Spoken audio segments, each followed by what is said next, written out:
સ્વાધ્યાય 11.1 દાખલા નંબર 12 પાણીની નીચેના ખડકો વિશે જહાજને ચેતવણી આપવા માટે એક દીવાદાંડી 16.5 કિલોમીટર અંતર સુધી 80° ખૂણાના વૃત્તાંશ પર લાલ રંગનો પ્રકાશ પાથરે છે.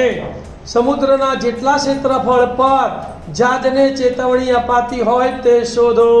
પાઈ બરાબર 3.14 લો. ધ્યાન આપી દો. શું કહે છે કે અહીં દીવાદાંડી 16.5 કિલોમીટર અંતર સુધી, એટલે આપણા દીવાદાંડી દોરી અહીંથી પ્રકાશ ફેંકવામાં આવે છે તો ત્યાંથી અહીંથી કેટલા અંતર સુધી 16.5 કિલોમીટર સુધી કેટલા અંશના ખૂણે 80° ખૂણાના વૃત્તાંશ પર લાલ રંગનો પ્રકાશ પાથરે છે. તો અહીંથી ના 80° ખૂણે આ લાલ રંગનો પ્રકાશ પાથરે છે. તો અહીંથી ને 16.5 કિલોમીટર સુધી એટલે કેટલા અંશના ખૂણે પાથરે છે 80° ખૂણે પ્રકાશ પાથરે છે.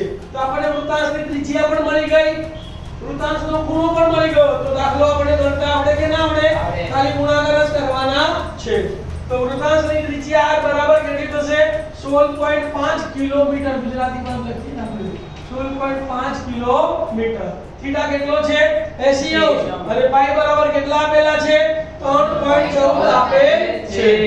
સમુદ્રના ક્ષેત્રફળ પર જહાજને અપાતી ચેતવણીના વિસ્તારનું ક્ષેત્રફળ કેટલું થશે તો કે લઘુવૃત્તાંશનું ક્ષેત્રફળ. લઘુવૃત્તાંશના ક્ષેત્રફળનું સૂત્ર શું છે બોલો? પાઈ ગુણ્યા થીટા અપોન 360 ગુણ્યા થીટા અપોન 360. કિંમતો મૂકું છું, ધ્યાન આપજો. પાઈની કિંમત 3.14 તો દશાંશ ચિહ્ન પછી બે આંકડા એટલે 314 છેદમાં 100. r સ્ક્વેર તો r કેટલો છે 16.5. r નો વર્ગ એટલે કેટલી વાર લખવાના? બે વાર. દશાંશ ચિહ્ન પછી એક આંકડો છે, દશાંશ ચિહ્ન દૂર કરીને છેદમાં કેટલા લખવાના? 10. તો 165 છેદમાં 10 ગુણ્યા 165 છેદમાં 10. થીટા કેટલો છે 80 તો 80 અને છેદમાં 360. જો છેદ ઉડાડું છું, શૂન્ય ગઈ શૂન્ય ગઈ. બરાબર. હવે અહીંયા કેટલાય ચાલશે બોલો? 4 ભાગ ચાલશે તો 4 4 2 8 અને 4 9 36.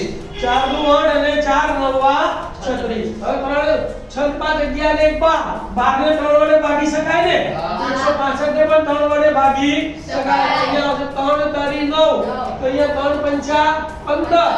16 માંથી 15 પહેલા એક વધ્યો પછી ઉતારો 5 અને 15 3 પંચા 15. ફરી અહીંયા ત્રણે ભાગ ચાલશે બોલો કેટલા આવશે? અહીંયા પણ 55. હવે પાંચે ભાગ ચલાવીએ તો પાંચે કેટલા આયા? અહીંયા 11 અને 5 2 10 અને બે અહીંયા આવશે 157.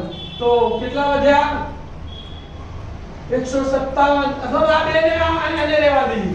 આ 314 ને આપણે એમને રહેવા દઈએ. આ બે અને આ બે ઉડી ગયા તો કેટલા વધ્યા બોલો? 314 ગુણ્યા અંશમાં 314 ગુણ્યા 55 ગુણ્યા 11. 314 ગુણ્યા 55 ગુણ્યા 11 અને છેદમાં 100 ગુણ્યા 10 એટલે 1000.